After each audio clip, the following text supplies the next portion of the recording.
Memories, friendships, laughs. They're lifelong at Samford, and homecoming is an excuse to go back to college for the weekend, a chance to take a trip down memory lane.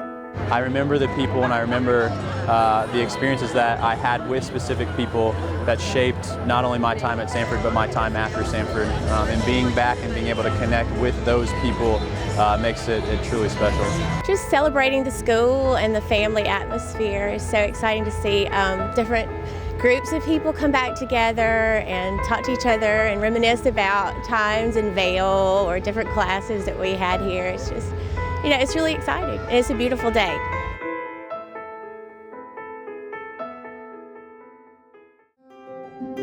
Reunions are a good vehicle for memory lane. They make homecoming special.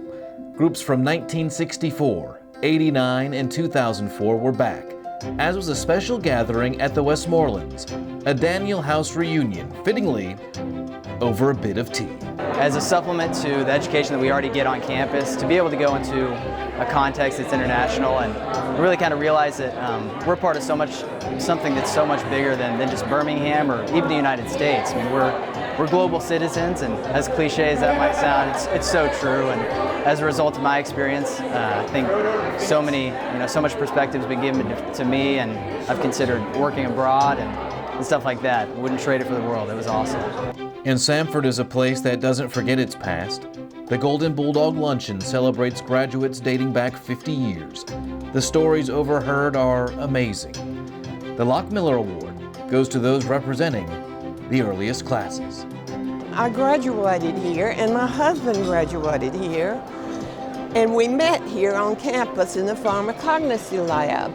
And I proposed to him soon after that, and we've been married for 64 years. And so this is something we do together every year.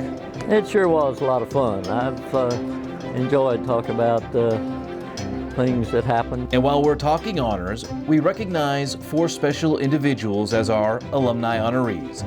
Helen Shores-Lee, Brian Owens, Brenda Hackney, and Houston Estes all took home these special awards at our homecoming banquet.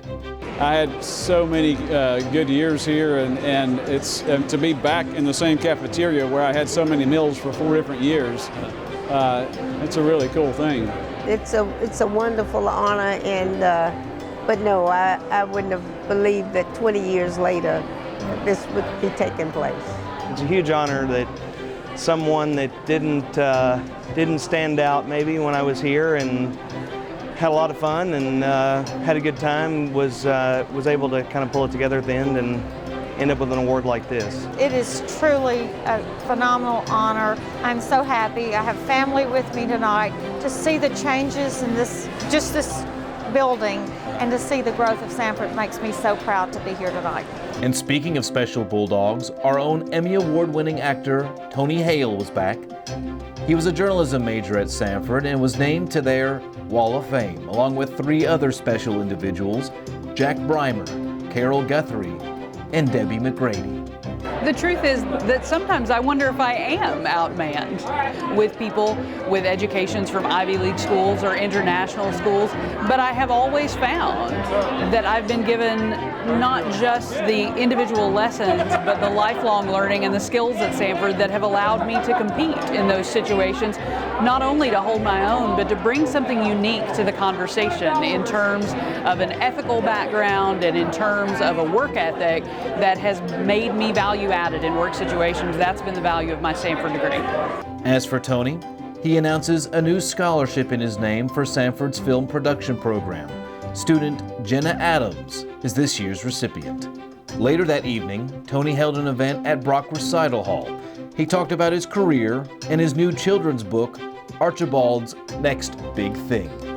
I found myself, every time I was on a job, I would think about the next job. And I was never really present. And I think you can get so focused on your next adventure that you miss the adventure that you're on. And so this little chicken goes on all these great adventures, and every time he's like, I gotta get to my next big thing. And then in the end, he realizes that there's big and beautiful things right here. Football is also a part of homecoming. Before the game, Pat Sullivan's family name was added to Cooney Family Fieldhouse. For the Sullivans, there's a 6-decade-long history with Samford, dating back to Jerry Sullivan, Pat's father. And the day couldn't have ended any better for Coach. His Bulldogs beat Concordia 55-0, the team's third shutout this season. Not being shut out, that's Lily. This proud pup is the winner of our pet photo contest, which helped raise more than $3,000 in support of Samford programs. And congratulations to Samford's crew team. They win the display board contest with Alpha Delta Pi and Sigma Chi winning People's Choice honors. And hey, you can't have homecoming without a king and queen. Friday night during the pep rally, Hannah Newman and John Hunsicker take the honors at a homecoming that's certainly been bigger and better than ever. It gives me so much pride to be a Samford alum and come back and see how the school is growing and how much it's grown and how everybody just loves being back at Samford. It's a gorgeous campus. It's been very refreshing to see folks you haven't seen in a couple of years, reconnect with people that are in Birmingham, you didn't know that stayed in Birmingham, and so it's a great experience. It's a fantastic experience. Memories, making a difference. That's what Samford does. That's why our thoughts are always with the Samford Red and Blue. I'm Brad Radice, Samford University.